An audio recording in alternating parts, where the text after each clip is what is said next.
Right, so they've been blowing up boats in the Caribbean. Not drug labs, not submarines full of cartel cash, boats, wooden hulls, fibre skiffs, the kind used by fishermen who go out before sunrise and don't end up coming back. The footage goes up on X with patriotic music and censored frames, like the censorship is meant to make it look clinical, but it doesn't.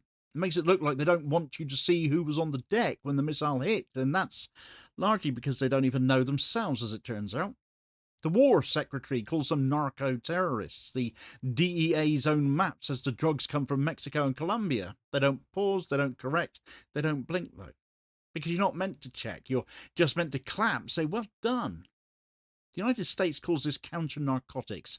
Caracas calls it pre-invasion shaping. And now Moscow has turned up, offering to give Venezuela hypersonic missiles.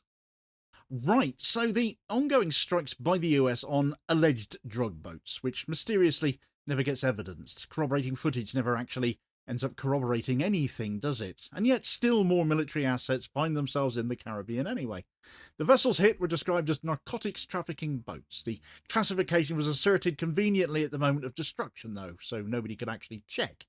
The identification of the people killed might come later, if it comes at all, as it turns out. The images end up being fire on water instead, black hulls, not the faces.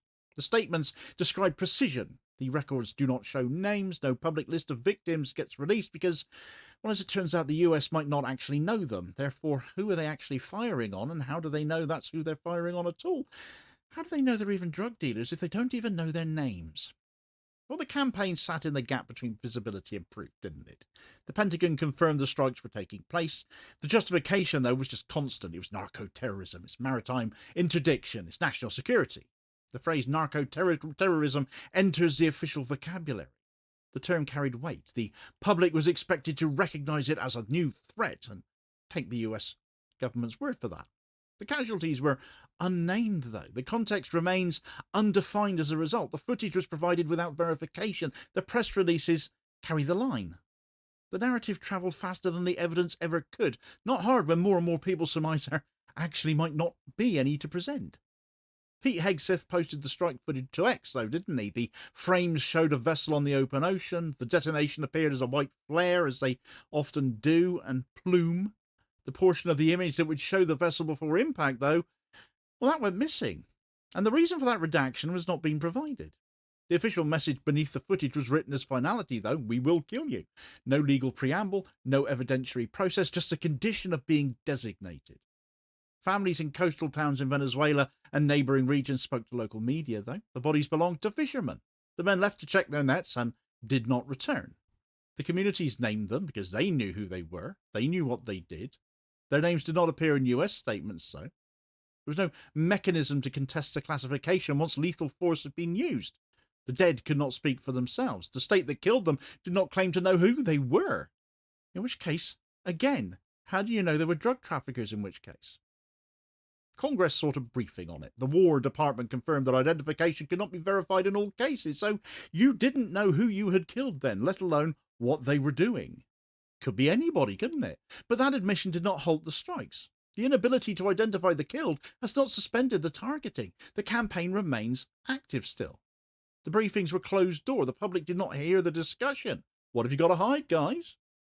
The hearings acknowledged uncertainty, and the uncertainty did not translate into restraint. The DEA's National Drug Threat Assessment mapped supply routes. The map pointed to Mexico. The map did not point to Venezuela. The flow of drugs into the United States followed established cartel networks that did not originate in the Caribbean.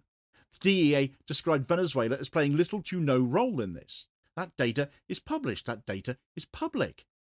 The maritime strike campaign did not adjust to the data because we all know, well, we know what this is about, really, don't we? This is about regime change and oil at the end of the day, isn't it?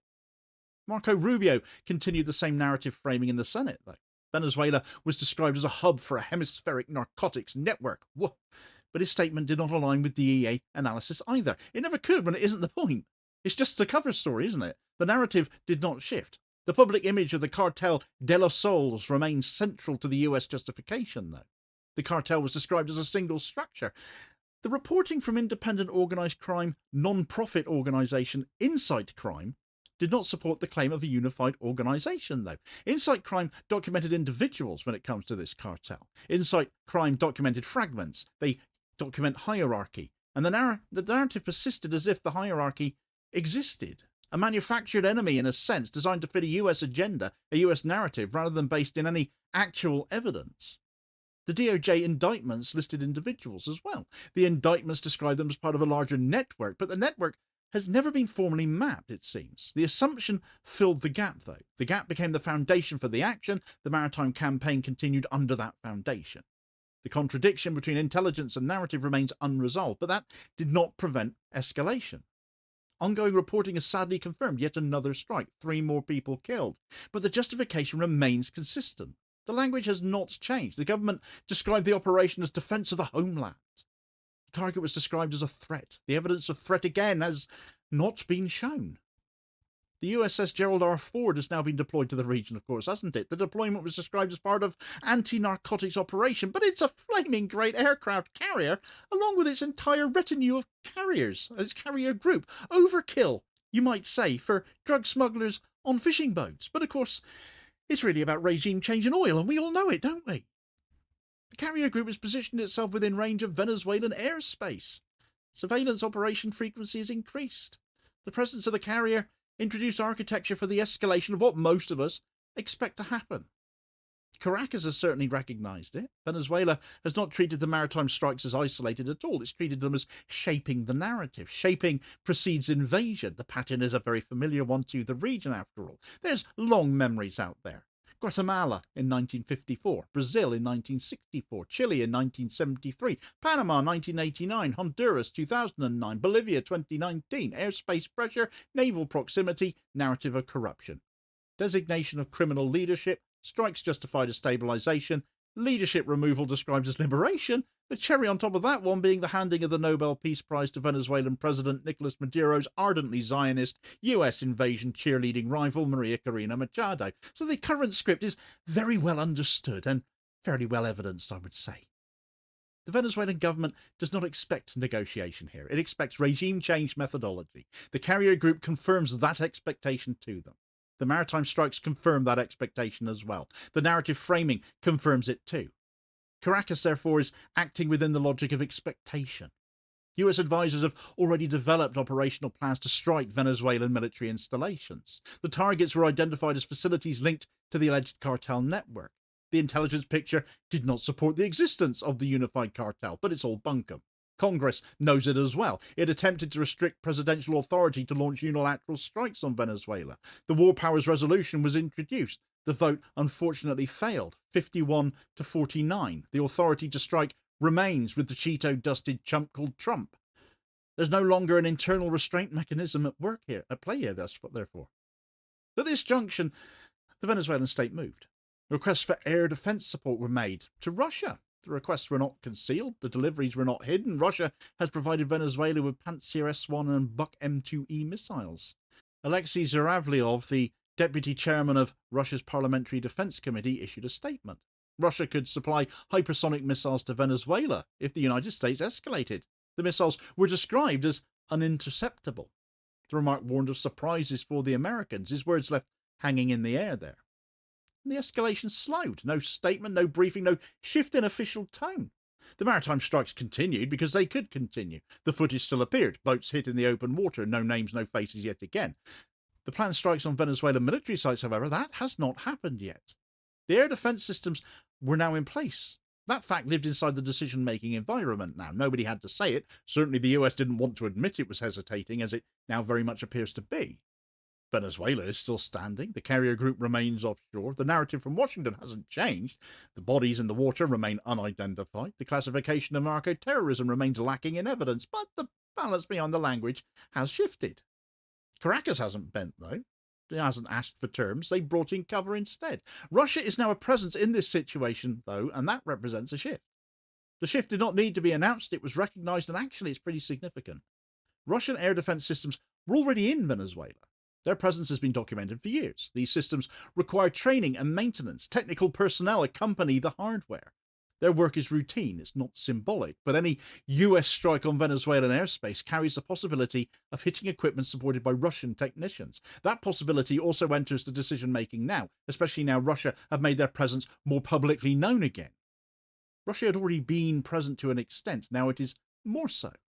The air defense systems Venezuela already required training and maintenance. The technicians came with the hardware. New hardware means more technicians, presumably. So their presence before wasn't announced because it was not new. But the consequence is still clear. Any strike on Venezuelan airspace now carries the possibility of Russian casualties, and they would be more widely known about as a consequence. The escalation threshold is changed with a headline, basically. And of course there's those hypersonic missiles hovering in the air, hanging in the air, and Israel knows all about them, don't they? In Colombia, the political environment had changed as well. The government no longer aligned reflexively with the US regional enforcement. It much more aligns with Venezuela itself now. Gustavo Petro and Nicolas Maduro very much on the same page where it comes to the US aggression here. Mexico maintains a distance too. Brazil under Lula has not backed military escalation against Venezuela either. So the regional map does not provide support for intervention here. The United States does not have a coalition of partners here to draw on as it's used to having in other parts of the world. The states had expected Venezuela to fold under the maritime strikes. The expectation was based on repetition of pattern. Pressure when they apply it generally ends up isolating leaderships. Military infrastructure targeted, narrative of corruption, public support fractured, regime collapses. They've done it all before. They've written the playbook on this. Replacement authority gets installed. Juan Guaido can probably sit down. He's probably not going to be him. The script had been performed many times. The expectation was not an unreasonable one. It's worked before, hasn't it? But so far, here in Venezuela, it isn't working at all. The maritime pressure is not creating compliance. The narrative did not fracture the Venezuelan state. The strike planning did not compel retreat. The failure of compulsion has not been acknowledged.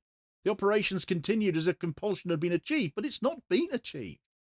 The Venezuelan state simply moved before strikes reached infrastructure. Caracas didn't wait for the first air raid siren or the first crater in the runway courtesy of a US missile. Caracas sought Russian involvement while the United States was still operating in deniable space. The call came before escalation crossed into overt phase. And now the United States could still strike, of course. The strike would no longer be an uncontested one. The strike would be a strike against a defended state now. The defense would implicate Russia. The implication of Russia would transform the conflict into something beyond regime change. And so the stakes have shifted. The shift was already visible by the time Moscow made the hypersonic missile remark. The message was a very simple one, though. Escalation could be met in kind. The United States was no longer pushing into empty space. There was someone else in the room now, someone who could reach back. The maritime strikes showed Washington could kill without identifying who it killed. The region remembered what usually comes next. Runways, ministries, television stations, it's all about the oil. Caracas moved before that stage, though. Russia was already in the system, not symbolically, but literally, in the wiring, in the radar, and in the maintenance logs. That was enough.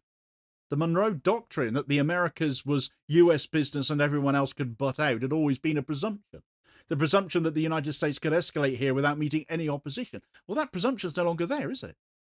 The footage has continued nonetheless, so boats hit in the open water, hulls breaking, black smoke on the surface of the sea. The captions didn't change, the language didn't change, the official posture hasn't changed. The only thing that changed is the context around it. The calculation behind the release was different. The people who needed to recognise that have recognised it, and Caracas remains standing.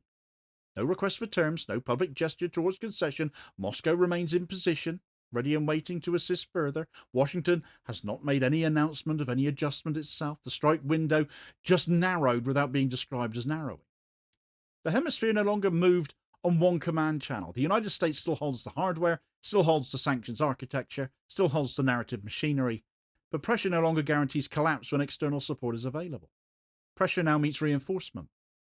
Russia didn't arrive with ceremony, it arrived with presence. The air defense systems were already in the inventory. The statement about hypersonics showed a preparedness to escalate should the US do so. There's no treaty, there's no pact, there's only a sequence of events playing out. The United States supplied force expecting compliance. Compliance hasn't come. External support has come instead.